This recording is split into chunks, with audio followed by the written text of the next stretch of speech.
me despertó el ruido en el sótano. Eran las 3 de la mañana cuando el crujido de la escalera de madera me despertó. Nunca imaginé que las últimas palabras que escucharía de mi nieto serían: «Haz una maleta. Tenemos que salir de esta casa ahora». La mirada en su rostro era algo que nunca había visto antes. Miedo puro. Mientras conducíamos a través de la oscuridad, alejándonos de la casa donde viví por 37 años, me di cuenta de que a veces aquellos a quienes amamos son los que más nos hieren. Y que a veces son los que menos esperamos quienes terminan salvándonos. Pero antes de continuar, asegúrate de estar ya suscrito al canal y escribe en los comentarios: ¿desde dónde estás viendo este video? Nos encanta saber hasta dónde están llegando nuestras historias. Mi nombre es Elisa Monteiro. Tengo 69 años y esta es la historia de cómo descubrí que tenía algo terrible en mi sótano. Todo comenzó con pequeños síntomas: dolores de cabeza matutinos, náuseas persistentes, mareos al levantarme. Al principio, pensé que era solo la edad. Nuestros cuerpos cambian cuando envejecemos, dijo el doctor Ferreira cuando lo visité después de desmayarme en casa. Me hice exámenes, tomé vitaminas, intenté cambiar mi dieta. Nada ayudaba. Mi hijo Roberto venía a menudo, siempre preocupado, siempre solícito. «Yo me encargo de todo, mamá», decía, y se encargó.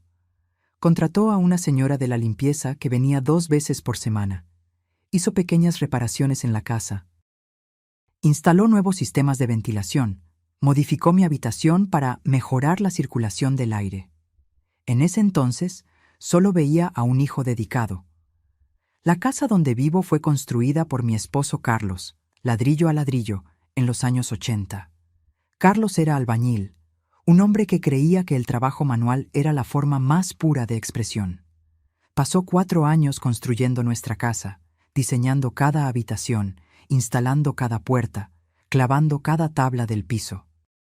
Cuando murió de un infarto hace 5 años, sentí como si parte de la casa hubiera muerto también. Roberto siempre tuvo una relación complicada con su padre. Mientras Carlos trabajaba con las manos, Roberto se enorgullecía de su título de ingeniero. Mientras Carlos valoraba la sencillez, Roberto buscaba estatus. La tensión entre ellos era palpable en cada cena familiar. Cuando Lucas, mi nieto, comenzó a mostrar interés por la carpintería como su abuelo, la distancia entre padre e hijo solo aumentó. Lucas apareció en mi puerta una tarde de domingo. No lo esperaba. Estaba cubierto de polvo, un joven de 24 años con los ojos de su abuelo y manos callosas por el mismo tipo de trabajo. «Abuela, necesitamos revisar algo en el sótano», dijo sin mucha explicación. Me pareció extraño, pero lo seguí hasta la puerta del sótano. Bajó solo, pidiéndome que esperara.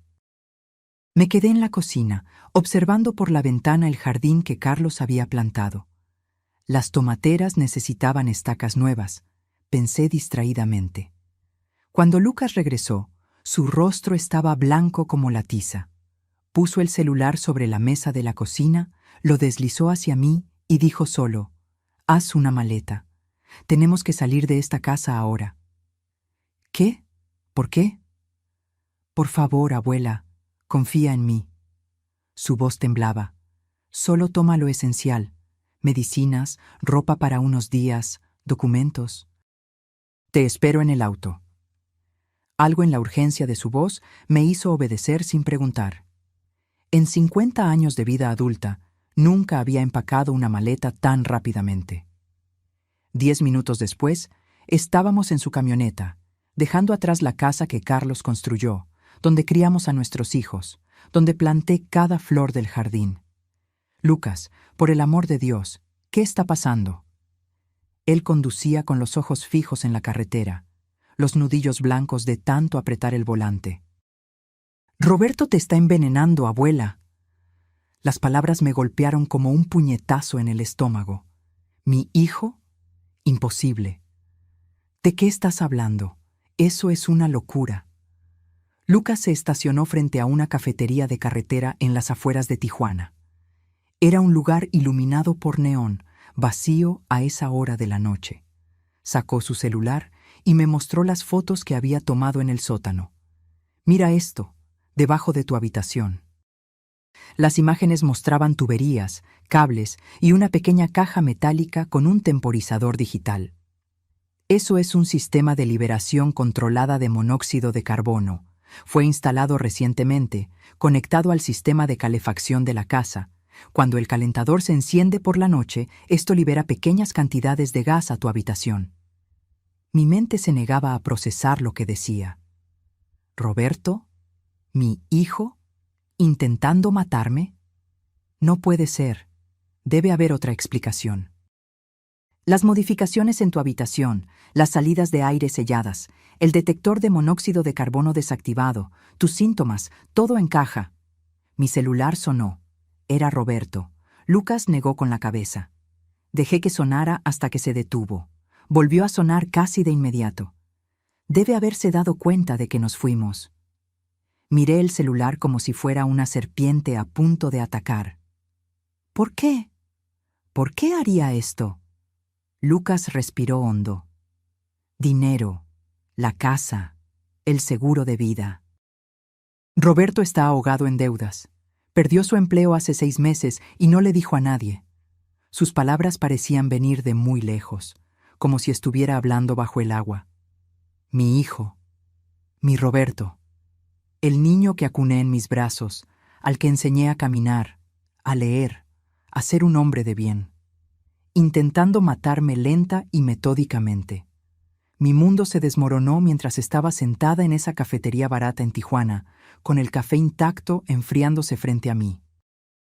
Esa noche la pasamos en un hotel de carretera en Ensenada. No dormí ni un minuto. Cada vez que cerraba los ojos, veía las imágenes de ese dispositivo bajo mi habitación, contando las horas hasta mi muerte. Veía el rostro de mi hijo, imaginaba sus manos instalando aquello mientras yo dormía en el piso de arriba, confiando en él completamente.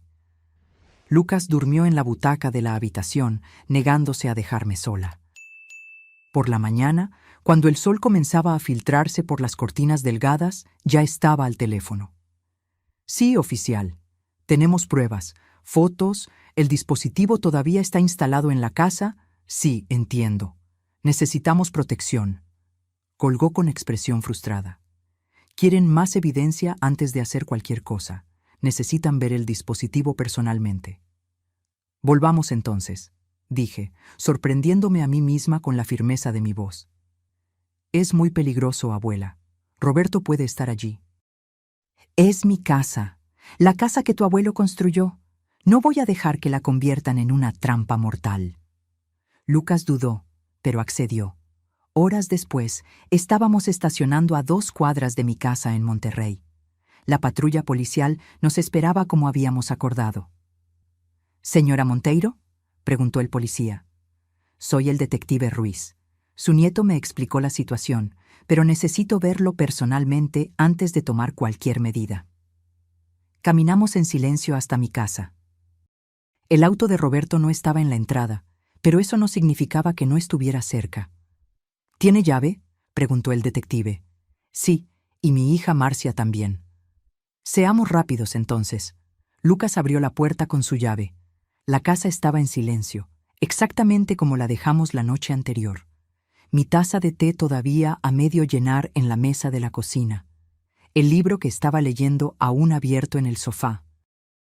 El detective siguió a Lucas hasta el sótano, mientras yo esperaba en la cocina, sintiéndome extraña en mi propia casa. Como si ahora fuera un lugar ajeno, hostil. Miré por la ventana y mi corazón casi se detiene. El auto de Roberto estaba doblando la esquina. «¡Están volviendo!», grité. Lucas y el detective subieron corriendo del sótano. «Lo encontramos. Es exactamente como dijo», confirmó el detective sacando su celular del bolsillo. «Voy a llamar a refuerzos». El auto de Roberto se detuvo frente a la casa. No estaba solo. Mi hija Marcia estaba en el asiento del pasajero. «Maldita sea», murmuró Lucas. «Los dos están juntos en esto». Roberto y Marcia entraron sin tocar. Cuando vieron al detective, se detuvieron abruptamente. «Mamá, ¿Qué está pasando?, preguntó Roberto, su semblante de preocupación demasiado perfecto para ser genuino. Sabemos lo que hiciste, dijo Lucas, posicionándose protectoramente frente a mí. Señor Roberto Monteiro, intervino el detective, encontramos un dispositivo instalado bajo la habitación de su madre, diseñado para liberar monóxido de carbono. ¿Sabe usted algo al respecto?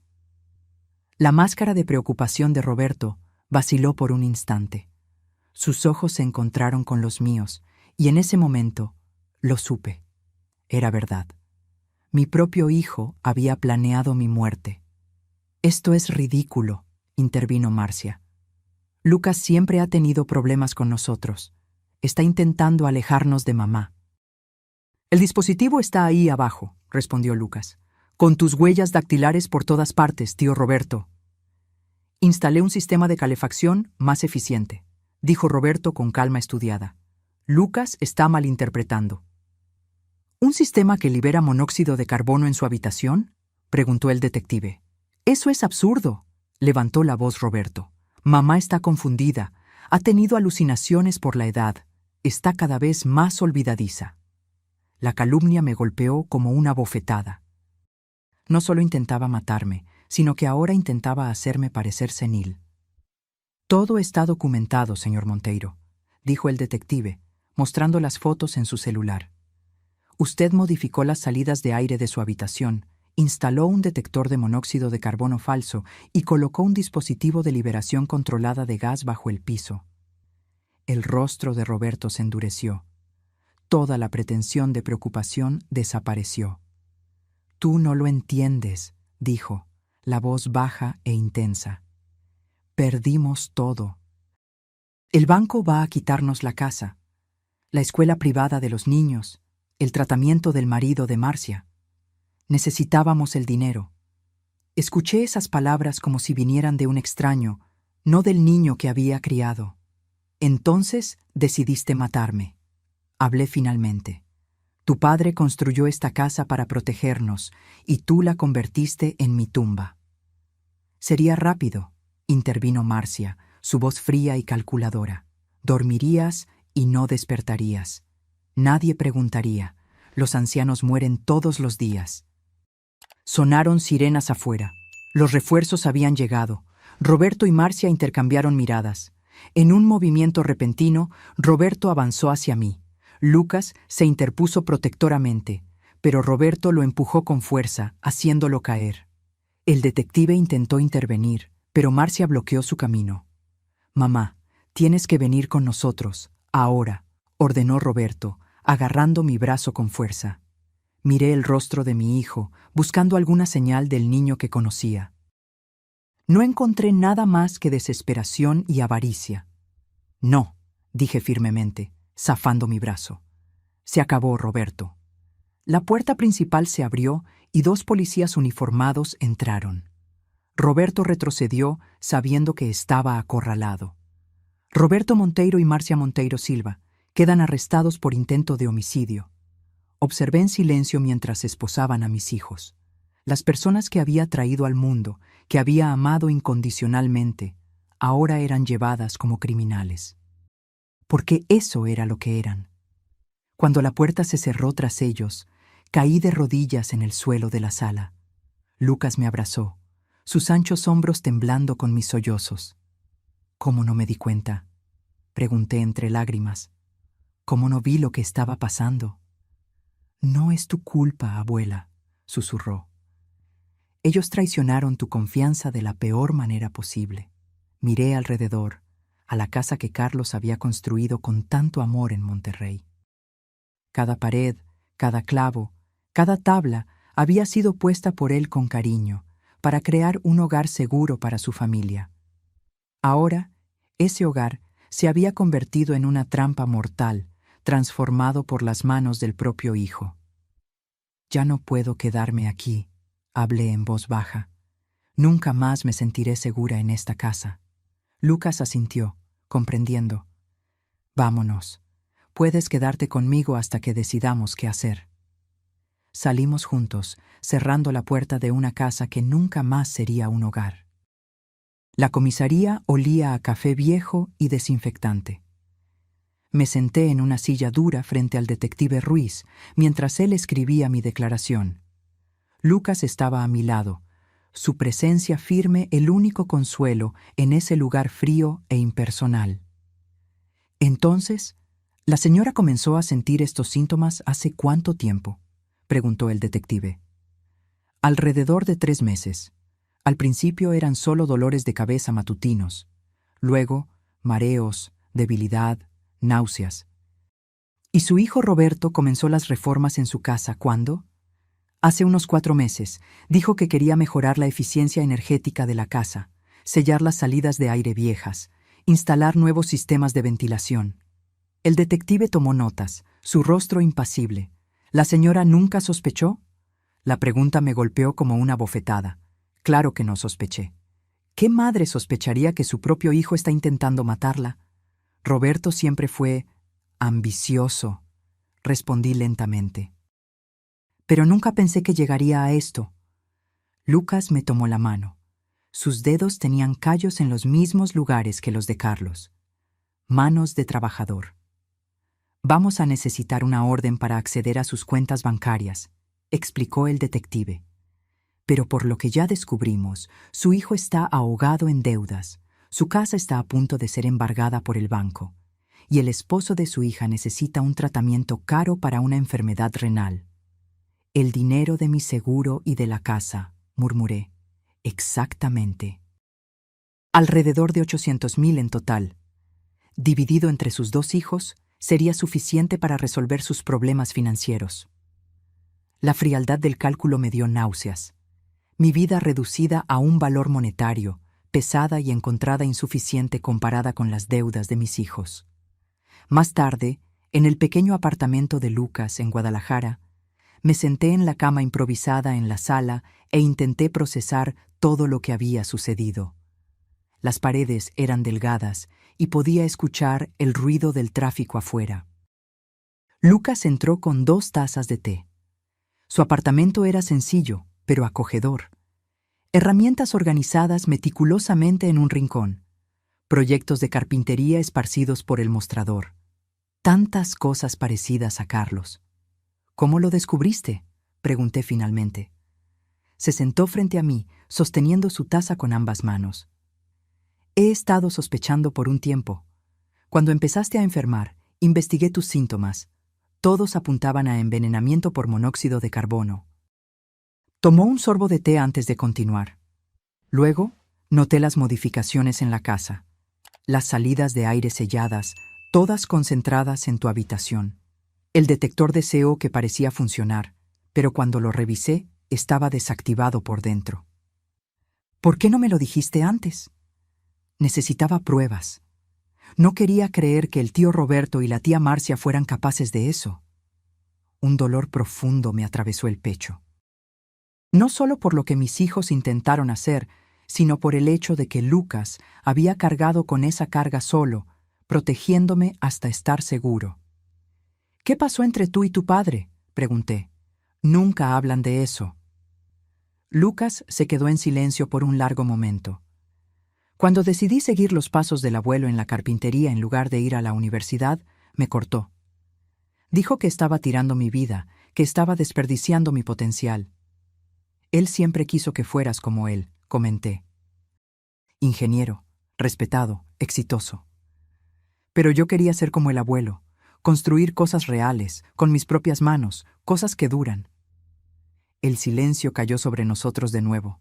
Afuera comenzó a llover, gotas pesadas golpeando contra la ventana. Roberto siempre tuvo una relación complicada con tu padre, hablé en voz baja.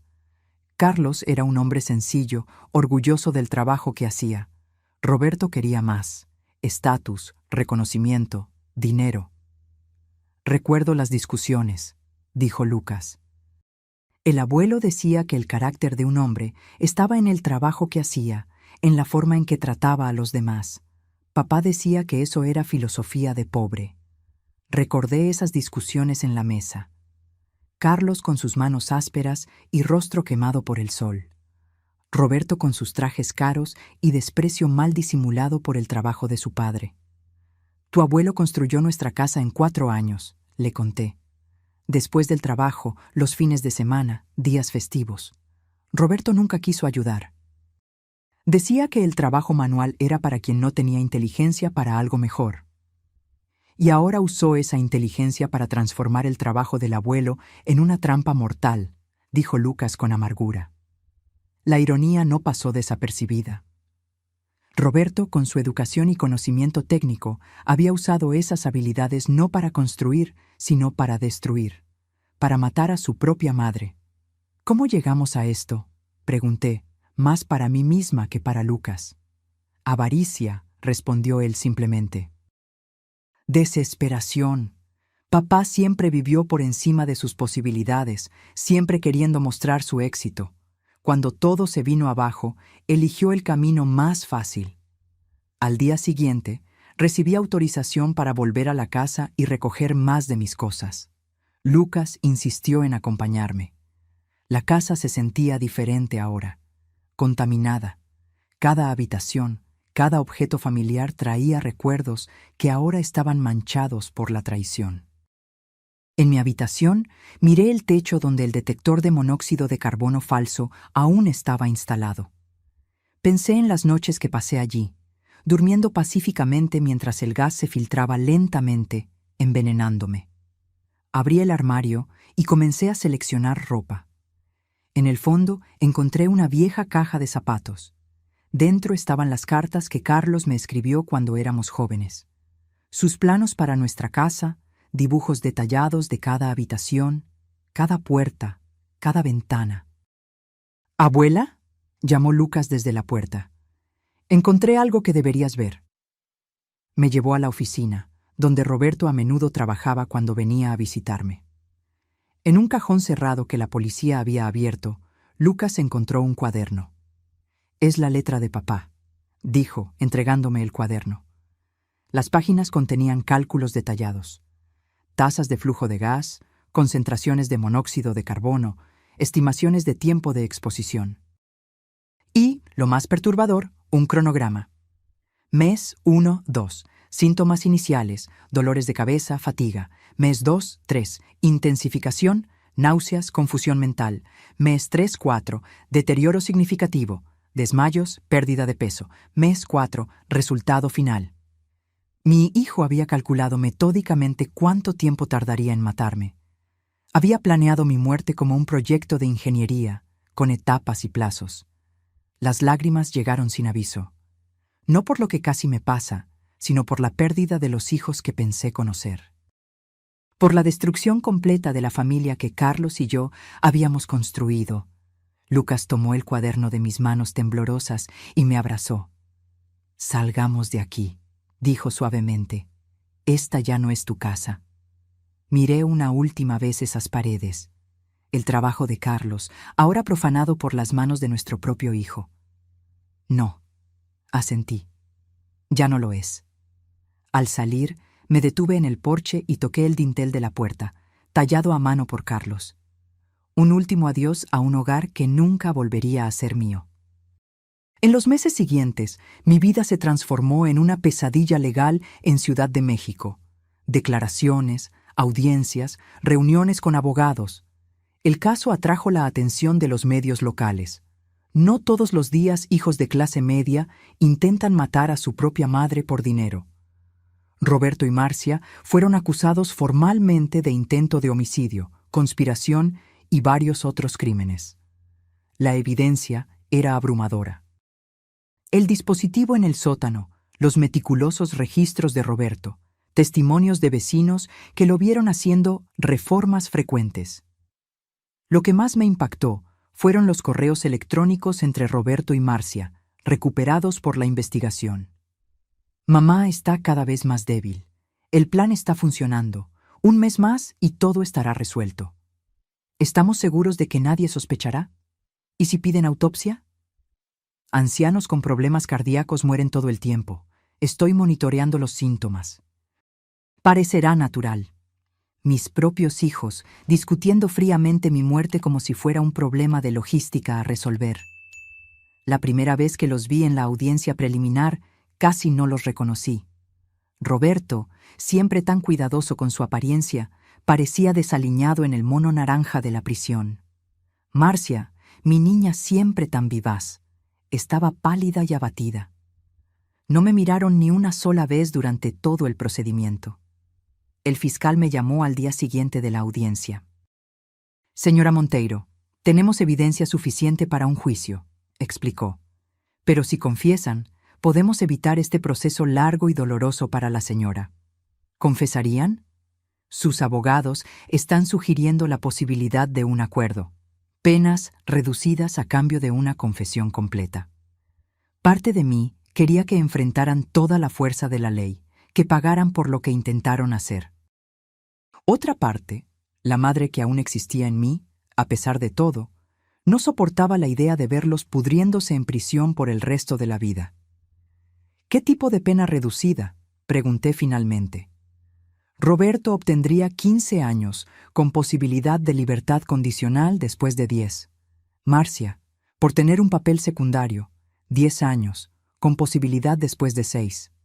Incluso reducidas, eran penas largas. Roberto tendría casi 60 años cuando saliera. Sus hijos, mis nietos que apenas me conocían, serían adultos. «Necesito pensar», respondí. Esa noche, sentada en el pequeño apartamento de Lucas en Guadalajara, miré por la ventana hacia la ciudad iluminada e intenté entender cómo habíamos llegado a ese punto. «¿Qué crees que debo hacer?», le pregunté a Lucas, que trabajaba silenciosamente en un proyecto de carpintería en el pequeño mostrador del rincón. Se detuvo, colocó la herramienta sobre la mesa y se volvió hacia mí. «No puedo decirte qué hacer, abuela. Es tu decisión. Pero quiero saber qué piensas».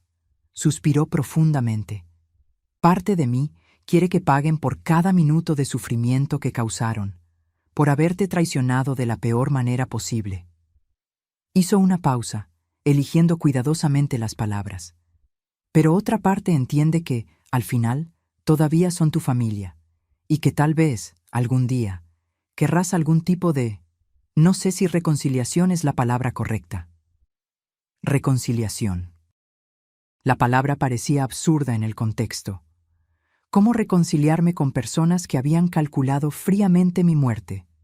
«Creo que quiero verlos», hablé de repente, antes de decidir sobre el acuerdo. Lucas me miró preocupado. «¿Estás segura? Va a ser difícil». «Necesito mirarlos a los ojos. Necesito entender». 2 días después, estaba sentada en una sala fría en la prisión de Tlalpan, esperando. Roberto entró primero, esposado, escoltado por un guardia. Se sentó frente a mí, separados por una mesa de metal. El hijo que yo conocía había desaparecido. En su lugar estaba un hombre abatido, con ojeras profundas y una mirada derrotada. «Mamá», dijo, su voz casi un susurro. «¿Por qué, Roberto?», pregunté directamente. «Quiero escucharlo de ti». Bajó los ojos hacia las esposas. Estábamos perdiendo todo: la casa, los ahorros, el futuro de mis hijos. Entonces decidiste matarme. Yo no vi otra salida. Estaba desesperado. ¿Desesperado hasta el punto de envenenar lentamente a tu propia madre? Roberto no respondió de inmediato. Cuando levantó los ojos, había lágrimas en ellos. Me dije que sería rápido, que no sufrirías, que a tu edad sería solo dormir y no despertar. La frialdad de sus palabras me causó un escalofrío. Incluso ahora intentaba justificar lo injustificable. «Tu padre construyó esa casa para protegernos», dije, mi voz temblando de emoción. «Puso cada ladrillo, instaló cada tubería pensando en nuestra seguridad. Y tú usaste ese mismo trabajo para intentar matarme». «Papá siempre fue tu prioridad», respondió Roberto con amargura repentina. «Tu precioso trabajador manual. Nunca importó cuánto me esforzara, cuánto éxito tuviera. Siempre era el trabajo de él lo que valorabas». «¿Eso justifica lo que hiciste?» «Nada lo justifica», admitió, la rabia desapareciendo tan rápido como surgió. «Yo... Lo siento mucho, mamá. Sé que nunca será suficiente, pero lo siento». Miré a mi hijo y no reconocí al hombre frente a mí. ¿Dónde estaba el niño que acuné en mis brazos? ¿El adolescente que me dio tanto orgullo con sus notas brillantes? ¿El joven prometedor que parecía destinado a grandes logros? Tu abogado mencionó un acuerdo. Hablé finalmente. Sí. ¿Quieres que lo acepte? La pregunta me tomó por sorpresa. Después de todo, todavía buscaba mi aprobación. Quiero que hagas lo que creas correcto, Roberto. Por primera vez en tu vida. Salí de la prisión sintiéndome extrañamente vacía. La conversación con Marcia había sido igualmente difícil. Lloró más, imploró perdón, habló del tratamiento caro de su esposo, de los hijos pequeños que la necesitaban. En el camino de vuelta, sentada en el auto junto a Lucas, me quedé en silencio por kilómetros. Van a aceptar el acuerdo. Hablé finalmente. ¿Cómo te sientes? No sé. Vacía. Como si una parte de mí hubiera muerto en esa casa. Lucas conducía con cuidado, sus ojos fijos en la carretera hacia Puebla. El abuelo siempre decía que perdonar no es olvidar. Es solo elegir no dejar que el dolor te consuma. No sé si algún día podré perdonar, Lucas. No sé si quiero perdonar. No tienes que decidir eso ahora, abuela. Algunas heridas tardan tiempo. Otras nunca sanan completamente. Pasamos el resto del trayecto en silencio, cada uno perdido en sus propios pensamientos. Yo reflexionaba sobre las elecciones que nos trajeron hasta allí, las pequeñas decisiones, los resentimientos no resueltos, las expectativas no cumplidas que, sumadas a lo largo de décadas, culminaron en esta tragedia familiar. Roberto y Marcia aceptaron el acuerdo la semana siguiente. La confesión formal fue leída en voz alta en el tribunal. Cada palabra era como un cuchillo en mi corazón. La premeditación, el cálculo frío, la paciencia con la que planearon mi muerte. Los acusados confiesan haber instalado deliberadamente un sistema de liberación de monóxido de carbono en la residencia de la víctima, programado para liberar el gas en cantidades crecientes durante el periodo nocturno, con el objetivo de causar la muerte de la víctima de forma que pareciera natural, motivados por el deseo de obtener ganancia financiera a través de herencia y seguro de vida. Sentada en el banco delantero, escuché todo con una calma que me sorprendió. Tal vez estaba en shock, tal vez estaba solo demasiado cansada para sentir algo más que una profunda y dolorosa resignación. El juez aceptó el acuerdo. Roberto fue condenado a 15 años, Marcia a 10. Antes de que fueran llevados, el juez preguntó si me gustaría hacer una declaración. Inicialmente negué con la cabeza. Luego, de repente, me levanté. Sí, señoría, me gustaría decir algo. Me acerqué al micrófono, mis piernas temblando ligeramente. Miré directamente a mis hijos, que mantenían los ojos fijos en el suelo. Mi esposo Carlos dedicó 4 años de su vida a construir nuestra casa. Cada pared, cada piso, cada sistema fue instalado por él, ladrillo a ladrillo, para crear un hogar seguro para nuestra familia. Ese era el legado que quería dejar. Mi voz se quebró momentáneamente. Respiré hondo y continué. Esa casa albergó a nuestra familia durante casi 4 décadas. Fue donde crié a mis hijos, donde celebramos cumpleaños, navidades, graduaciones, donde lloramos pérdidas y celebramos logros. Era un lugar de amor y protección. Miré directamente a Roberto, que finalmente levantó los ojos hacia mí. Ustedes transformaron el trabajo de su padre, su amor, en un arma para matarme. No solo me traicionaron a mí, sino también a su memoria, el legado que él dejó. Lágrimas silenciosas corrían por el rostro de Marcia. Roberto permaneció impasible. No sé si algún día podré perdonarlos, no sé si quiero, pero sé que Carlos estaría devastado al ver en lo que se convirtieron sus hijos. Volví a mi lugar junto a Lucas, que me tomó la mano mientras los guardias se llevaban a mis hijos para comenzar sus sentencias. Salimos del tribunal bajo la mirada curiosa de reporteros y curiosos en Puebla. La historia se había difundido. la anciana casi asesinada por sus propios hijos que querían su herencia. ¿Estás bien?, preguntó Lucas cuando llegamos al auto. No, respondí honestamente. Creo que no estaré bien por mucho tiempo, pero estoy viva, gracias a ti. Él sonrió tristemente y encendió el auto. ¿A dónde vamos ahora, abuela? Miré por la ventana hacia el cielo gris de invierno. Hacia adelante, Lucas. Es el único camino posible. La casa se quedó vacía por meses. No podía volver a vivir allí. Cada habitación estaba contaminada por los recuerdos de lo que casi sucede. Pero tampoco podía deshacerme de ella de inmediato. Era el último vínculo físico con Carlos, con la vida que construimos juntos. Continué en el pequeño apartamento de Lucas. Él insistió en que me quedara el tiempo que fuera necesario, transformando su sofá en cama todas las noches sin jamás quejarse. «Necesitamos hablar de la casa», dijo una mañana, mientras tomábamos café. «No podemos dejarla abandonada para siempre». Tenía razón, por supuesto. Las cuentas seguían llegando. El jardín que Carlos plantó con tanto cariño estaba muriendo sin nadie que lo cuidara. Los vecinos habían comenzado a quejarse. «No puedo imaginar extraños viviendo allí», confesé. «Usando los armarios que Carlos construyó, durmiendo en las habitaciones donde criamos a nuestros hijos». «¿Y si no fueran extraños?», sugirió Lucas cautelosamente. Lo miré confundida. «He estado pensando», continuó. «La habitación donde estaba instalado ese dispositivo puede ser completamente reconstruida. Puedo rehacer el piso, las paredes, todo, hacerla segura de nuevo. ¿Quieres vivir allí?». «No exactamente». Él dudó.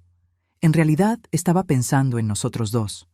Tú podrías quedarte con la habitación principal, la que era del abuelo. Yo me quedaría con la antigua habitación de invitados». La idea me tomó por sorpresa. Volver a esa casa, incluso con Lucas.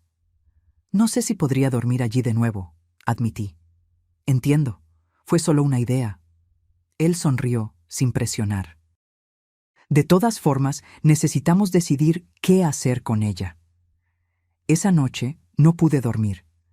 Me quedé mirando el techo del apartamento de Lucas, pensando en la casa que Carlos construyó en Oaxaca, en la forma en que medía 2 veces antes de cortar, en la precisión con la que alineaba cada pieza, en el orgullo en sus ojos cuando mostraba su trabajo.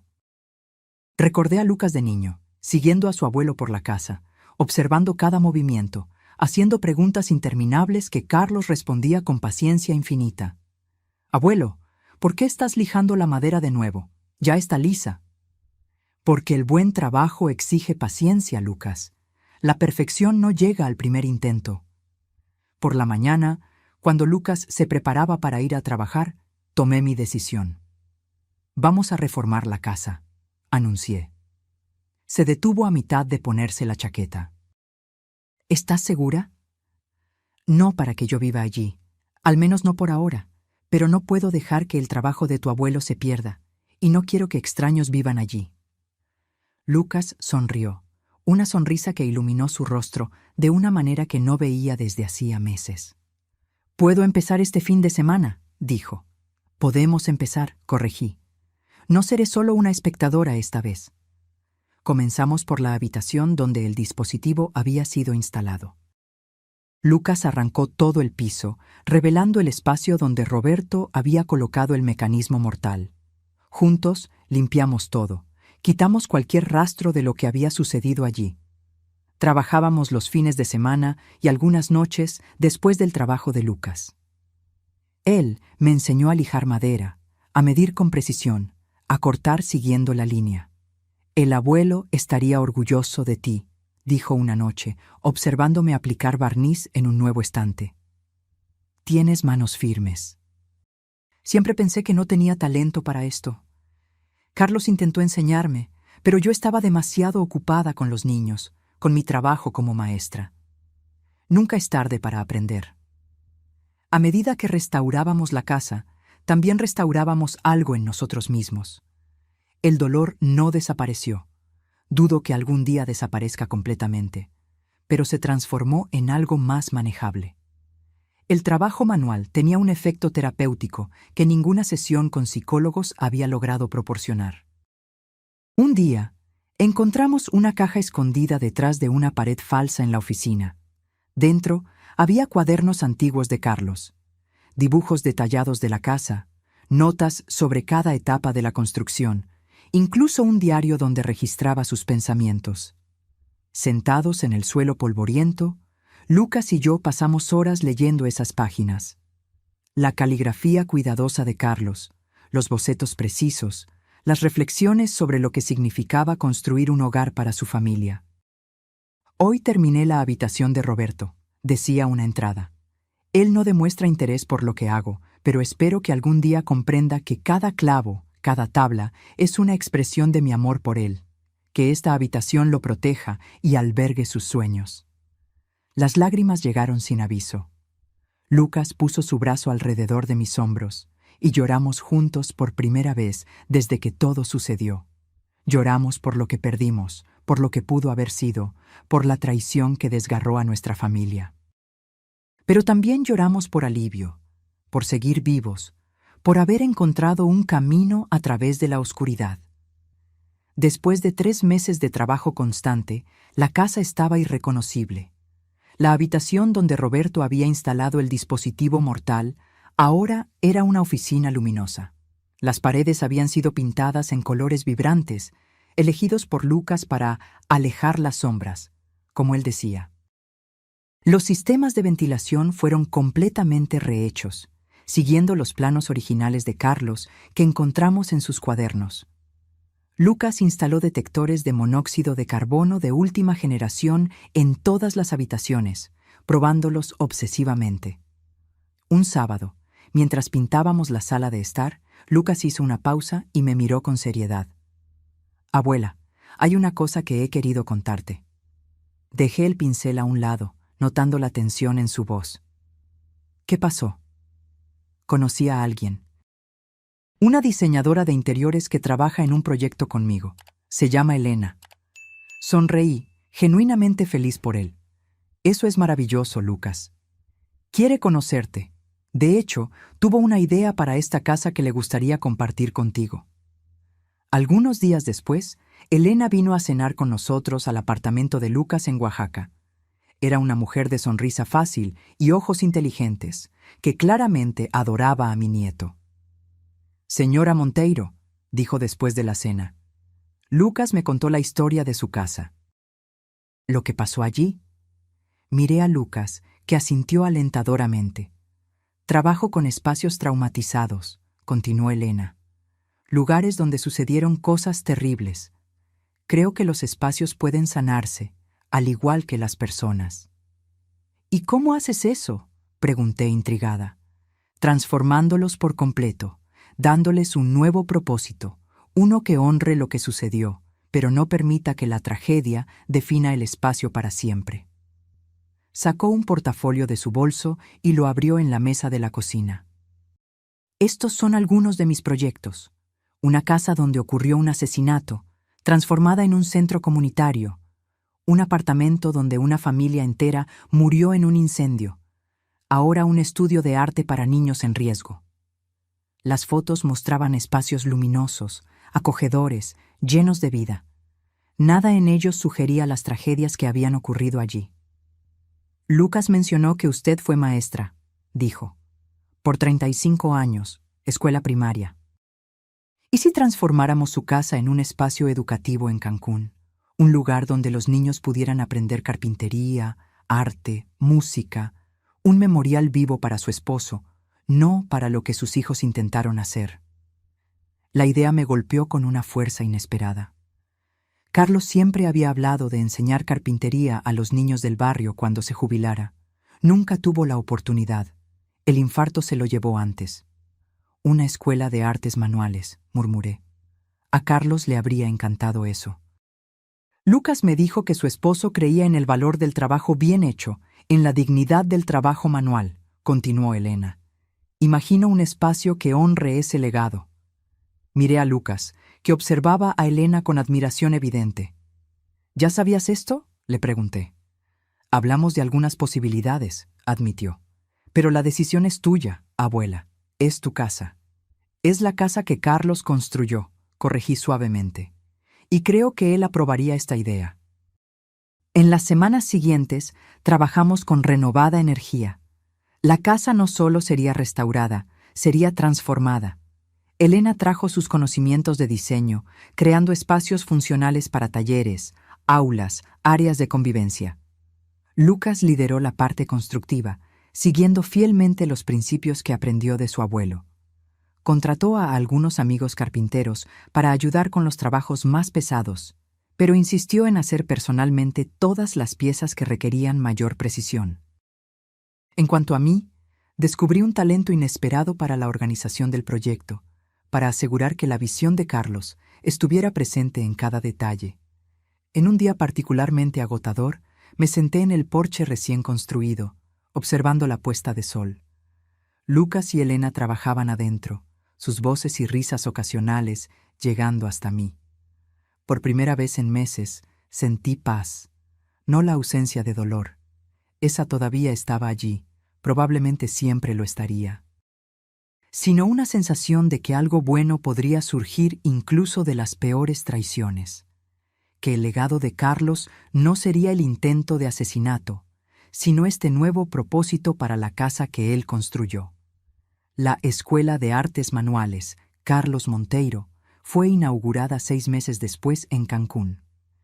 Conseguimos financiamiento del ayuntamiento y donaciones de empresas locales. Lucas sería el profesor principal de carpintería.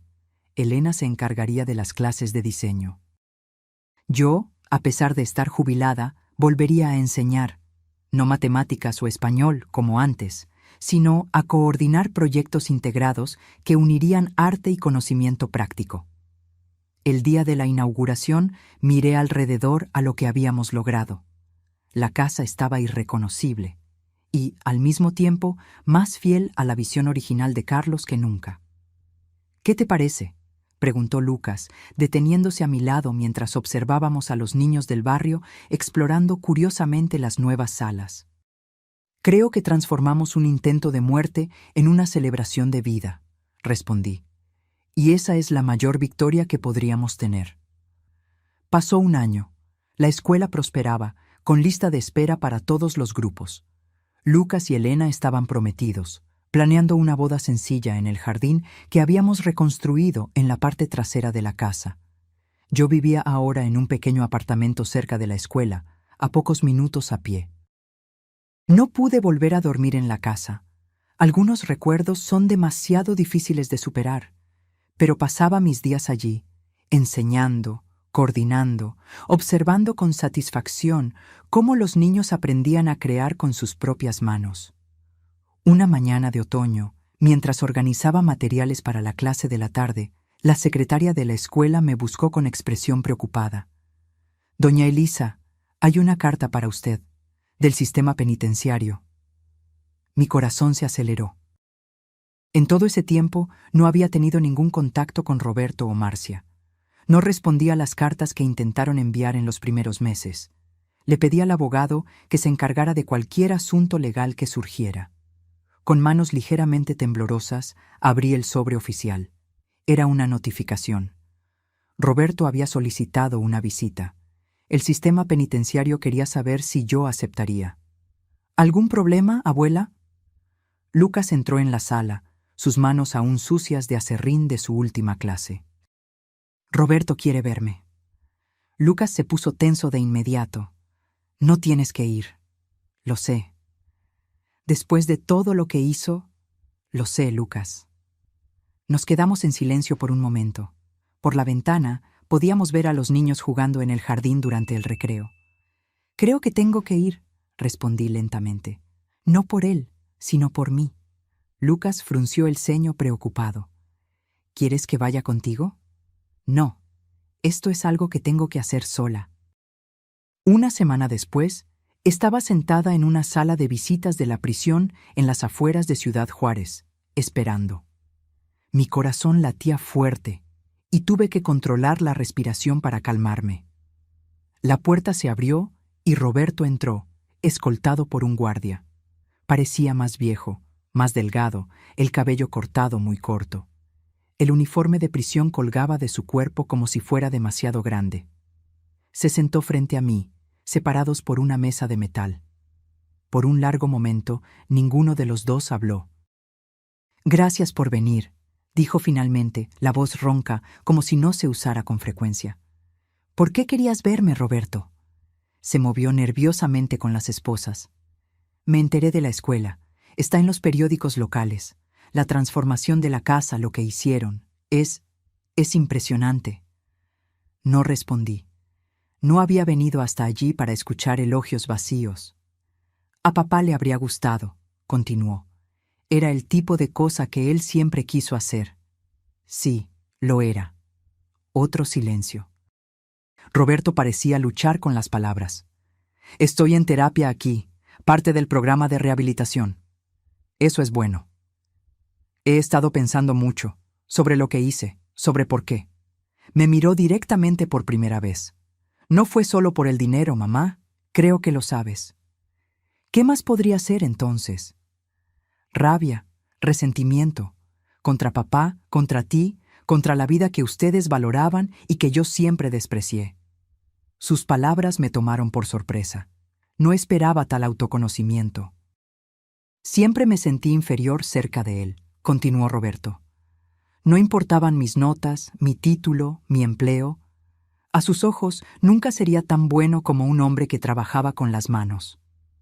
Tu padre estaba orgulloso de ti, Roberto, a su manera. Tal vez. Pero yo nunca lo sentí, y transformé ese resentimiento en algo monstruoso. Respiró hondo antes de continuar. Cuando comencé a perderlo todo, el empleo, la casa, el estatus que yo había construido, fue como si algo se rompiera dentro de mí. Como si todo lo que había hecho para demostrar mi valía hubiera sido en vano. ¿Y eso justifica intentar matarme? No, nada lo justifica. Su voz tembló. No estoy buscando justificaciones o perdón, mamá. Solo entendimiento. Para mí mismo, tal vez más que para ti. Estudié su rostro, buscando al hijo que había criado. En algún lugar, detrás de esos ojos cansados, había rastros del niño que una vez amé incondicionalmente. ¿Los hijos de Kelly están bien?, pregunté, sorprendiéndonos a ambos con la pregunta.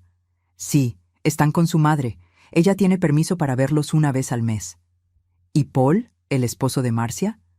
Falleció el año pasado, complicaciones renales. Otro silencio, más pesado esta vez. ¿Por qué la escuela, mamá? ¿Por qué transformar la casa así? Pensé la respuesta por un momento. Porque no podíamos dejar que lo que tú y Marcia hicieron fuera la última palabra sobre esa casa.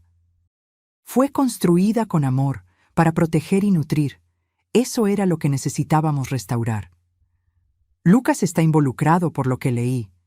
Sí, es el profesor principal de carpintería. Una sonrisa triste cruzó el rostro de Roberto. Como papá, se convirtió en lo que yo nunca pude ser. Él encontró su propio camino, Roberto, al igual que tú encontraste el tuyo. Roberto bajó la cabeza, derrotado por la simple verdad de mis palabras. Nunca saldré de aquí, ¿verdad? Incluso con la posibilidad de condicional. No lo sé. Eso dependerá de muchas cosas. ¿Crees que algún día podrás perdonarme? La pregunta flotó entre nosotros, pesada, inevitable.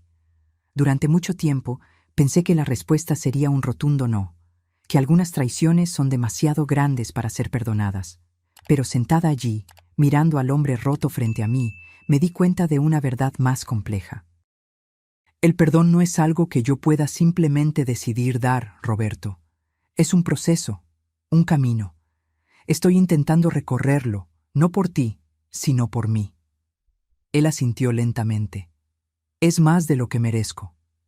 No se trata de lo que mereces, se trata de lo que yo necesito para seguir viviendo.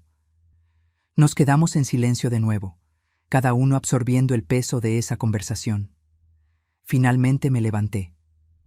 Tengo que irme. Tengo una clase que dar esta tarde. Roberto también se levantó, torpemente debido a las esposas. Gracias por venir, mamá.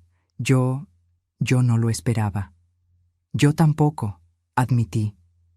Me di la vuelta para salir, luego me detuve en la puerta.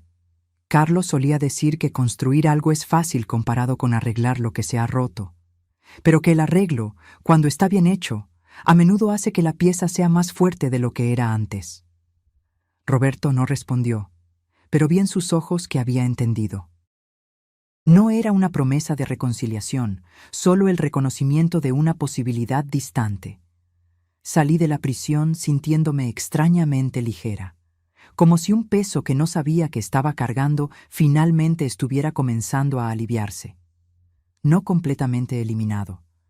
Dudo que algún día lo sea, pero hecho más soportable. En el camino de vuelta a la escuela en Cancún, me detuve en el cementerio donde Carlos estaba enterrado.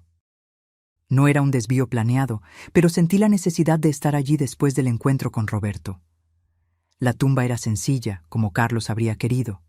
Una piedra de granito con su nombre, fechas y la inscripción que yo había elegido. Construyó con amor, vivió con integridad. Estarías orgulloso de la escuela, Carlos. Hablé en voz alta, sentándome en el banco cercano.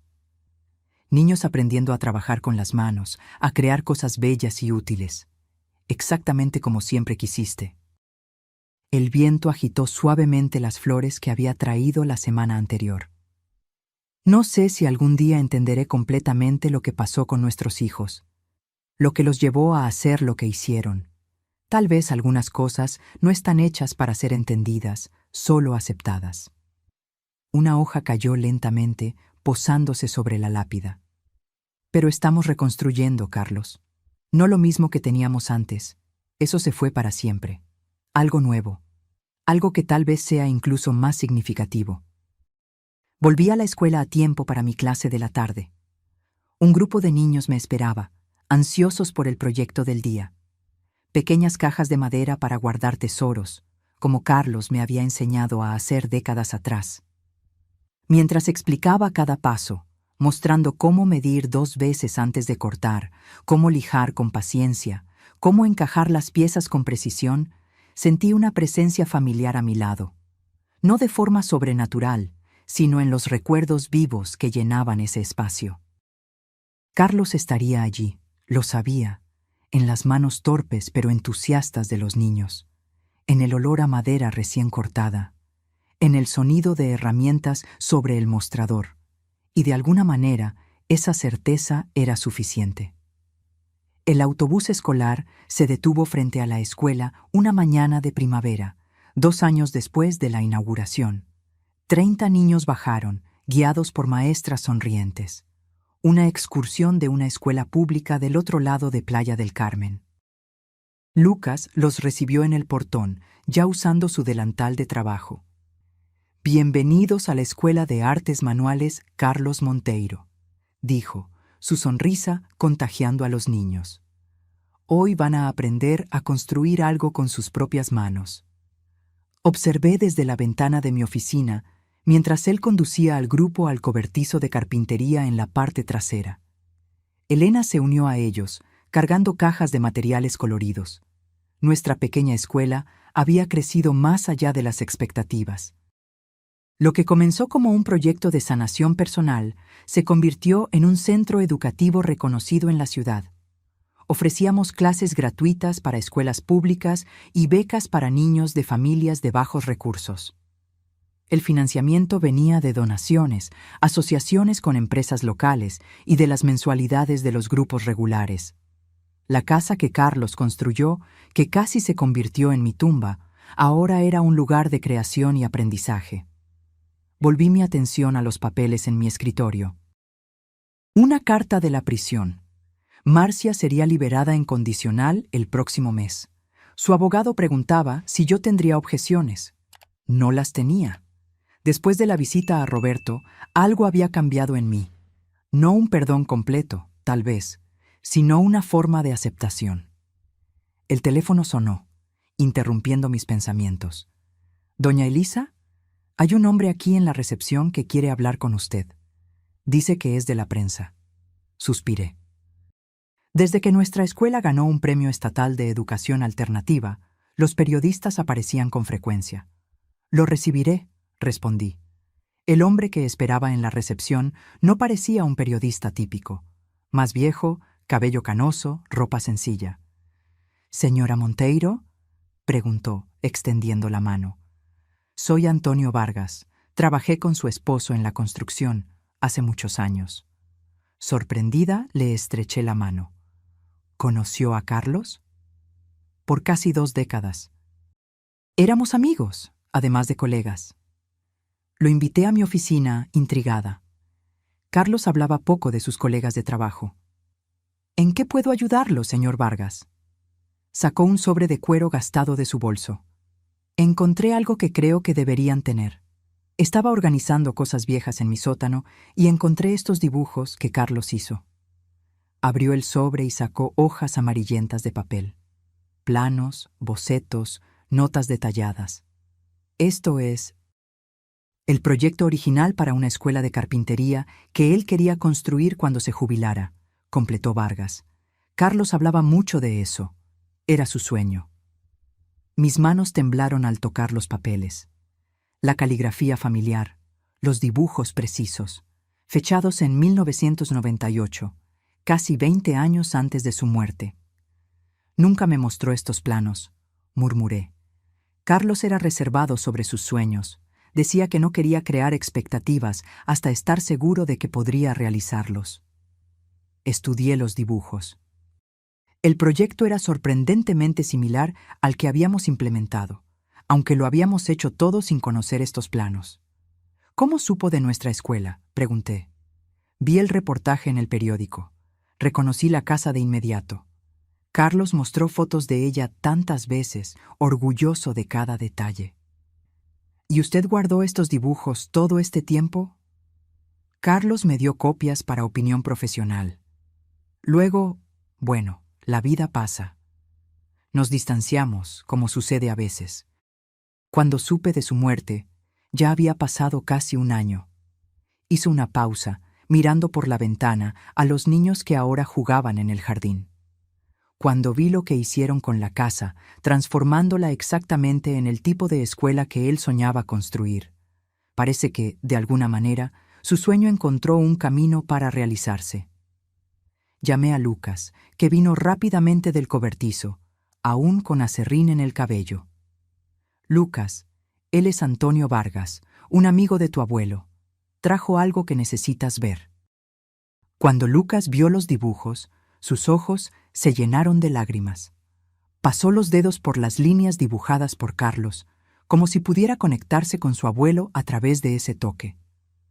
«Esto es increíble», susurró. «Es casi exactamente lo que construimos». «Sin que nunca hubiéramos visto estos planos», completó Lucas, admirado.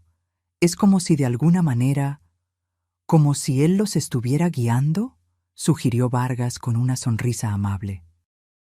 No era una explicación sobrenatural lo que buscaba, pero la coincidencia era demasiado poderosa para ser ignorada.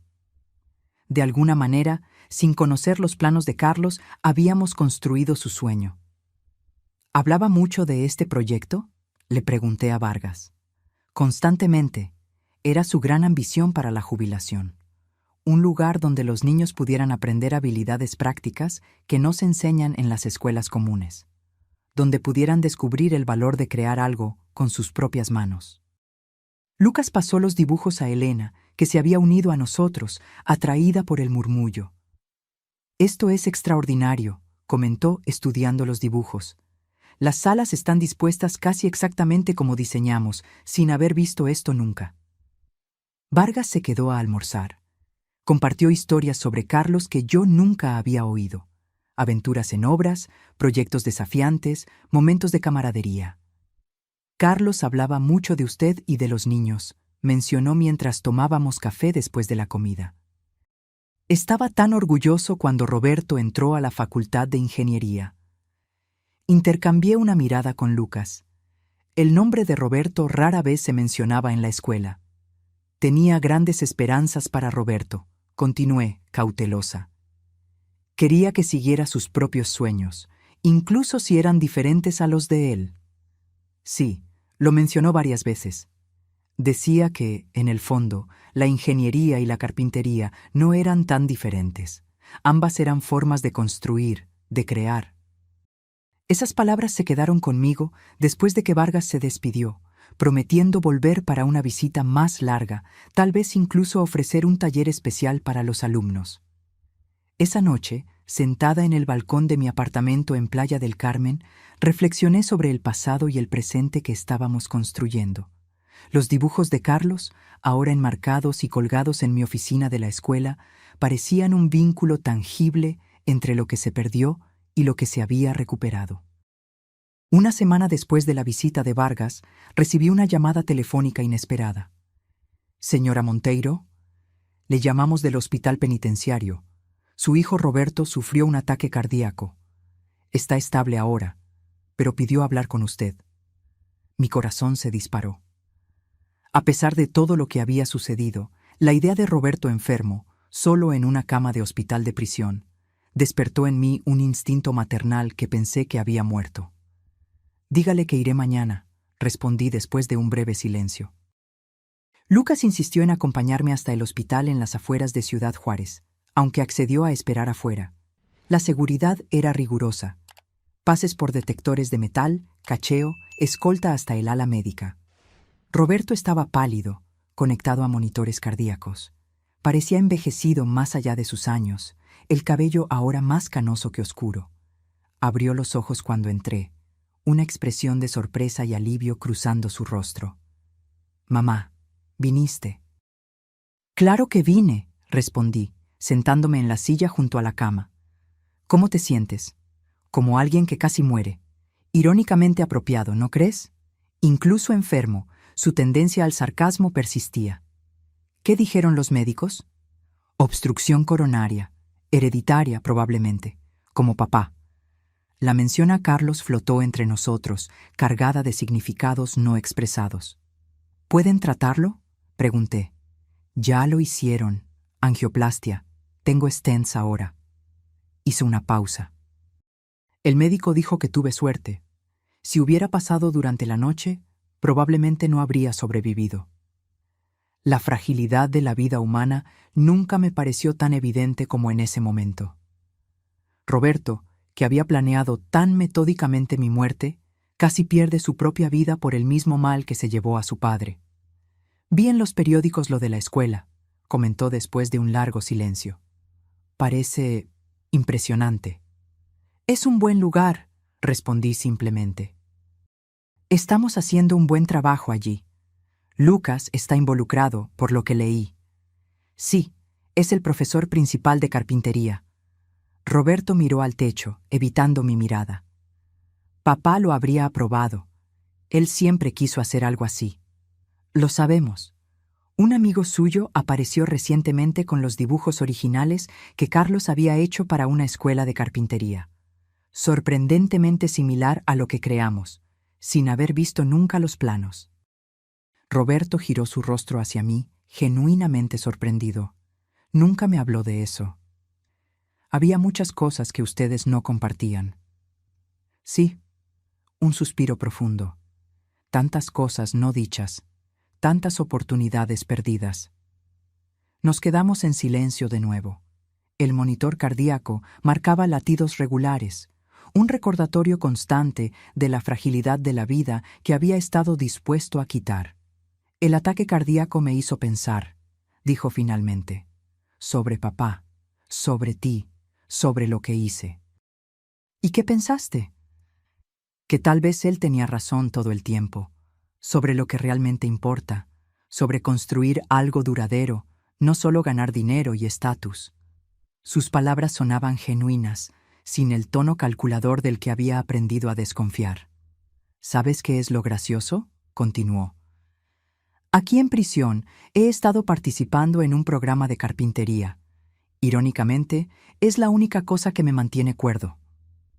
¿Tú? ¿En un programa de carpintería?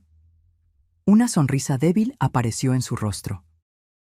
Empecé como terapia ocupacional, pero descubrí que me gusta. Hay algo en este trabajo, la precisión, la paciencia necesaria, ver algo tomar forma bajo tus manos. Tu padre solía decir lo mismo. Sé que es demasiado tarde para muchas cosas. dijo Roberto, su voz bajando a casi un susurro. No espero perdón, no lo merezco, pero quería que supieras que finalmente entiendo un poco de lo que él intentó enseñarme todos esos años. Miré a mi hijo, este extraño familiar que había intentado matarme y que ahora hablaba con una sinceridad que no escuchaba de él desde que era niño. Había una vulnerabilidad en sus ojos que me recordó a cuando tenía 7 años y venía a mi cama durante las tormentas, asustado por los truenos. Nunca es demasiado tarde para entender, respondí finalmente, aunque sea demasiado tarde para arreglar. ¿Crees que él me perdonaría? Papá, quiero decir. La pregunta me tomó por sorpresa. No por su contenido, sino por la vulnerabilidad genuina con la que fue hecha. Carlos era un hombre que creía en las segundas oportunidades. Respondí cuidadosamente. Valoraba la capacidad de aprender de los errores, de reconstruir lo que se había roto. ¿Y tú, mamá?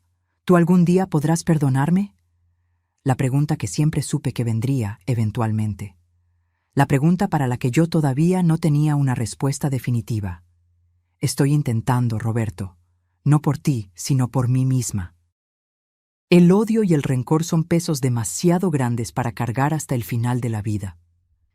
Él asintió, aceptando lo máximo que yo podía ofrecer en ese momento. Marcia sale en condicional el próximo mes, comenté, cambiando ligeramente el tema. Lo sé, no estamos exactamente en contacto. Las cosas se pusieron difíciles después de que Paul murió. ¿Tiene a dónde ir? Su hija mayor la aceptará, por lo que entendí. Nos quedamos en silencio de nuevo, cada uno perdido en sus propios pensamientos. El sol de la tarde comenzaba a bajar, arrojando sombras largas a través de la ventana enrejada. Tengo que irme, hablé, levantándome. Hay una clase que necesito preparar para mañana. Gracias por venir, dijo Roberto, su voz débil. Significó mucho. En la puerta me detuve y me di la vuelta. Cuídate, Roberto. Sigue las indicaciones médicas. Lo haré. Salí sintiéndome extrañamente ligera. Como si algo que había estado atrapado dentro de mí durante años finalmente estuviera comenzando a soltarse. No un perdón completo, tal vez. Eso todavía parecía demasiado distante. Pero un pequeño paso hacia alguna forma de paz. Lucas me esperaba en el estacionamiento, preocupado. ¿Cómo fue?, preguntó, abriendo la puerta del auto para mí. Sorprendentemente, bien. Entré en el auto pensativa. Tuvo un ataque cardíaco como tu abuelo. ¿Está en peligro? No de inmediato. Le hicieron una angioplastia. Lucas condujo en silencio por unos minutos antes de preguntar. Habló de... ya sabes. No directamente, pero parecía genuinamente arrepentido. ¿Le crees? Miré por la ventana hacia la ciudad que pasaba, reflexionando. Creo que sí, lo que no significa que confío en él, o que algún día volveré a confiar. Lucas asintió, comprendiendo la complejidad de lo que yo estaba sintiendo. Mencionó que está participando en un programa de carpintería en la prisión, comenté, casi riendo de la ironía. Dijo que es lo único que lo mantiene cuerdo. Lucas me miró sorprendido. Luego volvió sus ojos a la carretera. El abuelo se estaría riendo de eso, dijo finalmente. O tal vez no, respondí. Tal vez solo estaría aliviado de que Roberto finalmente entendiera lo que él intentó enseñar durante todos esos años. El tiempo pasó, las estaciones cambiaron. La escuela prosperaba, creciendo más allá del espacio de la casa original. Adquirimos el terreno vecino, y Lucas lideró la construcción de un nuevo cobertizo para talleres avanzados. Elena y Lucas se casaron en una ceremonia sencilla en el jardín de la escuela en Cancún, rodeados de amigos, alumnos y sus familias. Los observé intercambiar votos bajo el gran roble que Carlos había plantado cuando compramos la casa. Prometo construir nuestro futuro con el mismo cuidado y dedicación que aprendí de mi abuelo, dijo Lucas, su voz fuerte y clara, midiendo 2 veces, cortando una y asegurando que cada pieza encaje perfectamente. Elena, radiante en un vestido sencillo que ella misma había creado, respondió: «Y yo prometo traer color y diseño a nuestra vida juntos, transformando el espacio que construiremos en un verdadero hogar». Sentada en la primera fila, sequé lágrimas silenciosas. Carlos debería estar allí, pensé. Debería ver al hombre en que se convirtió su nieto, la escuela que su sueño inspiró, la vida que continuaba floreciendo a pesar de todo. Después de la ceremonia, durante la pequeña recepción, noté una figura dudosa en la entrada del jardín. Marcia, más delgada y con el cabello completamente canoso, miraba incierta la celebración. Me acerqué a ella, sorprendiéndome a mí misma por la falta de amargura que sentía. «Viniste», dije simplemente. «No sabía si sería bienvenida», respondió nerviosa. «Puedo irme si lo prefieres». «¿Lucas te invitó?» «Sí, envió una invitación a mi dirección. Me sorprendió. Miré a mi nieto que bailaba con Elena en el centro del jardín. Él había mencionado que estaba pensando en invitar a Marcia, pero no confirmó su decisión. Otro ejemplo de la generosidad de espíritu que había heredado de Carlos. «Eres bienvenida aquí hoy», hablé finalmente. «Este es un día de celebración, no de rencores». Marcia parecía frágil en su vestido sencillo, sus manos arrugadas sosteniendo firmemente un pequeño bolso. La prisión había dejado marcas profundas en ella. «La escuela es increíble», comentó mirando alrededor. «Leí sobre ella en los periódicos. Están haciendo un trabajo maravilloso». «Gracias». Nos quedamos una al lado de la otra observando la celebración. No había necesidad de palabras. ¿Qué podríamos posiblemente decirnos la una a la otra después de todo lo que había pasado? Lucas notó la presencia de Marcia y se acercó a nosotros, Elena a su lado. «Tía Marcia», dijo, extendiendo la mano. «Gracias por venir». «Felicidades», respondió ella, estrechando su mano y luego la de Elena. «Hacen una pareja hermosa». «¿Conociste nuestra escuela?», preguntó Elena con la amabilidad que la caracterizaba. «Solo lo que leí en los periódicos». «Te la mostraré después de la recepción», ofreció Lucas, sorprendiéndome de nuevo. «Si tienes tiempo». «Yo... me encantaría», respondió Marcia, visiblemente emocionada. Me alejé, dejándolos conversando. Necesitaba un momento a solas para procesar lo que estaba sucediendo. Encontré un banco tranquilo bajo un árbol y me senté, observando la celebración desde lejos. Alguien se acercó. Antonio Vargas, el antiguo amigo de Carlos, ahora un visitante frecuente de la escuela y ocasionalmente un instructor invitado. «¿Puedo unirme a usted?», preguntó. «Claro». Se sentó, una copa de champán en la mano. «Una hermosa pareja», comentó, observando a Lucas y Elena que ahora conversaban animadamente con un grupo de amigos. «Carlos estaría orgulloso». «Sí, lo estaría». «¿Esa es su hija?», preguntó, notando a Marcia que permanecía apartada, claramente incómoda. «Sí». No ofrecí más explicaciones, y Vargas fue lo suficientemente sensible como para no preguntar. Todos en Cancún conocían la historia. Había sido noticia de primera plana durante semanas. «¿Sabe lo que Carlos decía sobre las familias?», comentó después de un momento de silencio contemplativo. «¿Qué?». «Que son como casas. Tienes que construirlas con una base sólida, pero incluso las mejores estructuras a veces desarrollan grietas. Lo importante no es evitar las grietas, eso es imposible, sino saber cómo repararlas cuando aparecen». Lo miré, sorprendida por la perspicacia de la observación. ¿Carlos decía eso? Muchas veces, especialmente cuando enfrentaba dificultades con sus hijos. Desvié la mirada hacia Marcia de nuevo. Ahora estaba conversando con una de las maestras de la escuela, todavía visiblemente tensa, pero haciendo un esfuerzo. «Algunas grietas son demasiado grandes para ser reparadas», comenté. «Tal vez». Pero Carlos también decía que siempre hay materiales nuevos, técnicas nuevas, que a veces no arreglas algo para que quede exactamente como era antes, lo reconstruyes para que sea algo nuevo, algo diferente, pero aún funcional. Las palabras resonaron profundamente en mí. No se trataba de restaurar lo que se había perdido, esa familia que existía antes de la traición. Se trataba de construir algo nuevo a partir de los escombros, algo que reconociera el pasado sin ser definido por él. Algunos meses después de la boda, Elena anunció que estaba embarazada. La noticia trajo una alegría que no creía posible sentir de nuevo. Un nuevo comienzo, una nueva generación libre del peso del pasado. ¿Será niño o niña?, pregunté durante una cena en mi apartamento. No queremos saber todavía, respondió Lucas, sosteniendo la mano de Elena. Preferimos la sorpresa. ¿Ya pensaron en nombres?, pregunté. Elena y Lucas intercambiaron miradas cómplices. Si es niña, estamos pensando en Elisa, respondió Elena, sonriéndome.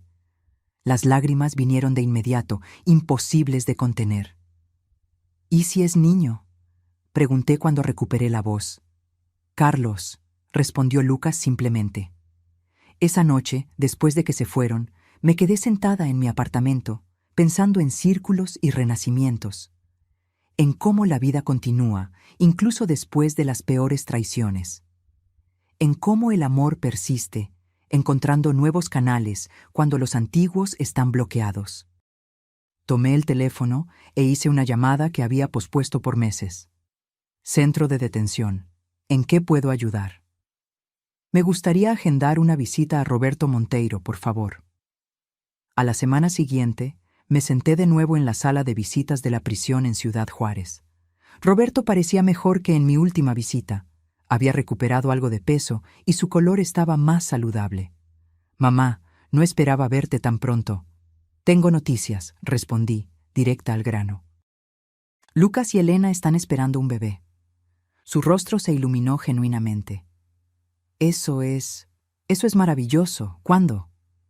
Primavera del próximo año. Principios de abril, probablemente. Un bebé, repitió, como si saboreara la palabra. Voy a ser... Bueno, técnicamente seré un abuelo. No corregí la vacilación.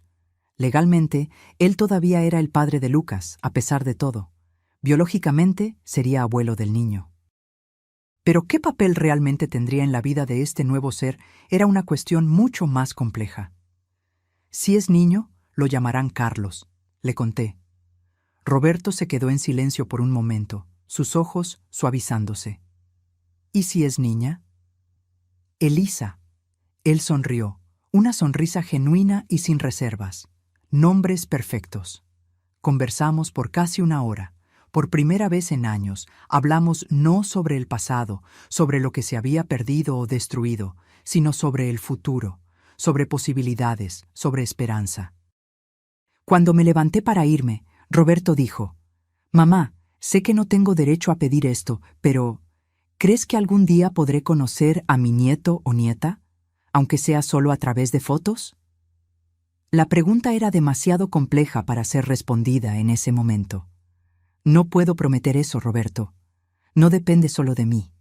Lucas y Elena tendrán la última palabra sobre quién formará parte de la vida de su hijo. Él asintió, aceptando la respuesta. Entiendo, y lo respeto. En la puerta me di la vuelta una última vez. Pero hablaré con ellos. Es todo lo que puedo prometer ahora. El alivio y la gratitud en sus ojos eran palpables.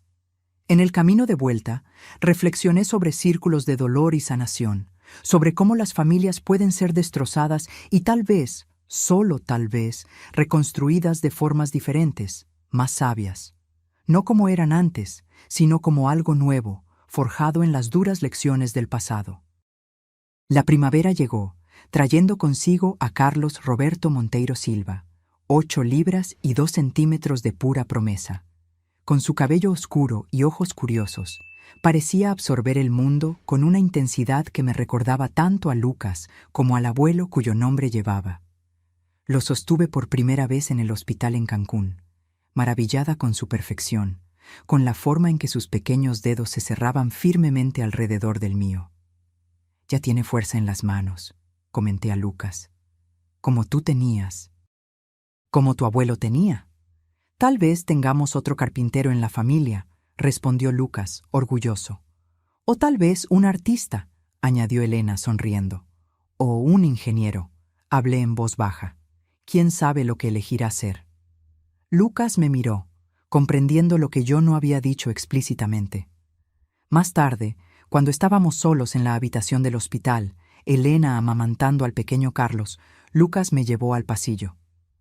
Lo mencionaste a propósito. A mi padre. No intenté negarlo. Sí. ¿Por qué? Pensé cuidadosamente antes de responder. Porque él es parte de quien eres, parte de quien es el pequeño Carlos, nos guste o no. Lucas se quedó en silencio, procesando mis palabras. «Lo visitaste recientemente, ¿verdad?», preguntó finalmente. «Sí, para contarle sobre el bebé». Otro largo silencio. Pidió conocer a Carlos algún día, aunque sea solo a través de fotos. Continué. Dijo que la decisión sería de Elena y tuya, por supuesto. Lucas se recostó en la pared, el cansancio de la noche sin dormir evidente en su rostro. «No sé si estoy listo para eso», confesó. «No tienes que decidir ahora. Ni nunca, si no quieres».